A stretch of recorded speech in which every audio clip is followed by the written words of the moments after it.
Hi everyone, welcome back to my channel. എൻ്റെ video നിങ്ങൾ ആദ്യം കാണുകയാണെങ്കിൽ സബ്സ്ക്രൈബ് ചെയ്യുക, ലൈക്ക് ചെയ്യുക, ഷെയർ ചെയ്യുക, കമൻറ്റ് ചെയ്യുക. ഇന്നത്തെ റെസിപ്പി ഒരു സോയാബീൻ ഫ്രൈ ആണ്. വളരെ ടേസ്റ്റിയും ഈസി ആയിട്ടൊരു റെസിപ്പിയാണ്. സ്റ്റാർട്ട് ചെയ്യാം. ഇതിനായിട്ട് ഒരു 50 ഗ്രാം സോയാ ചങ്കാണ് ഞാനിവിടെ എടുത്തിട്ടുള്ളത്. നമുക്കിതൊന്ന് കുക്ക് ചെയ്തെടുക്കണം. ഒരു പാത്രത്തിലോട്ട് ഞാൻ വെള്ളം വെച്ചിട്ടുണ്ട്. ഇതിലേക്ക് ഞാൻ 1 ടീസ്പൂൺ ഉപ്പാണ് ആഡ് ചെയ്ത് കൊടുക്കുന്നത്. വെള്ളം ഒന്ന് നന്നായി തിളച്ച് വന്നതിന് ശേഷം നമുക്ക് ഈ സോയാബീൻ ആഡ് ചെയ്ത് കൊടുക്കാം. ഒരു 10 മിനിറ്റ് മീഡിയം ഫ്ലെയിമിൽ വെച്ചാണ് ഇതൊന്ന് കുക്ക് ചെയ്തെടുക്കേണ്ടത്. ഇതൊന്ന് സോഫ്റ്റായി വരും. അങ്ങനെ ഇവിടെ സോഫ്റ്റായി ഒക്കെ വന്നിട്ടുണ്ട്. നമുക്കിനി എന്ത് ചെയ്യാമെന്ന് വെച്ചാൽ ഈ ചൂടുവെള്ളം ഒന്ന് ഊറ്റി കളഞ്ഞതിന് ശേഷം നല്ലതുപോലെ പച്ചവെള്ളം ഒഴിച്ച് പിഴിഞ്ഞെടുത്ത് മാറ്റി വയ്ക്കാം. ഇതുപോലെ പിഴിഞ്ഞെടുത്ത് ഞാൻ വെച്ചിട്ടുണ്ട്. നമുക്കിനി മസാല റെഡിയാക്കാം. ഇതിലോട്ടൊരു പാത്രത്തിലേക്ക് 2 ടീസ്പൂൺ കാശ്മീരി ചില്ലി പൗഡറാണ് ആദ്യം യൂസ് ചെയ്യുന്നത്.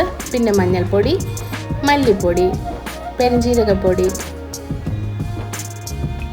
കുരുമുളക് പൊടി, ഇഞ്ചി വെളുത്തുള്ളി paste, garam masala, crushed chilli അല്ലെങ്കിൽ ചതച്ച മുളക്, ഉപ്പ്,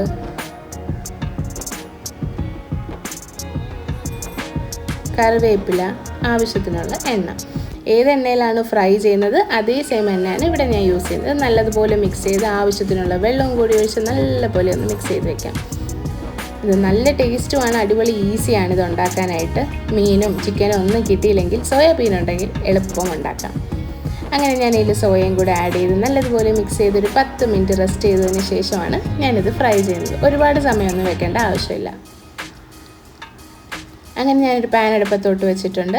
സൺഫ്ലവർ ഓയിൽ പൊരിക്കാനുള്ള എണ്ണയും ആഡ് ചെയ്തു. എണ്ണ നന്നായി ഒന്ന് ചൂടായി വരട്ടെ.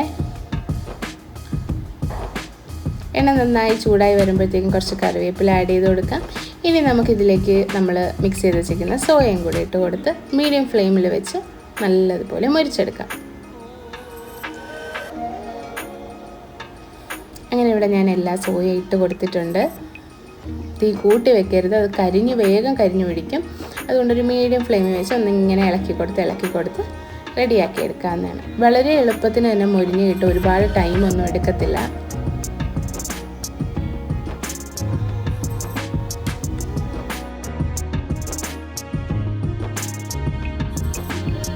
അങ്ങനെ ഇവിടെ നിങ്ങൾക്ക് കാണാം നല്ല ബ്രൗൺ കളറായിട്ട് നല്ല മൊരിഞ്ഞ് വന്നിട്ടുണ്ട്.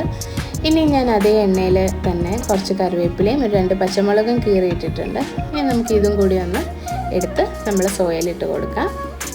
നമുക്ക് കാണാം നല്ല ടേസ്റ്റാണ്. നല്ല ചൂടോടെ കഴിക്കാൻ അടിപൊളി ടേസ്റ്റാണ് കേട്ടോ. നല്ല സോഫ്റ്റ് ആയിട്ടുള്ള സോയാബീൻ ഫ്രൈ.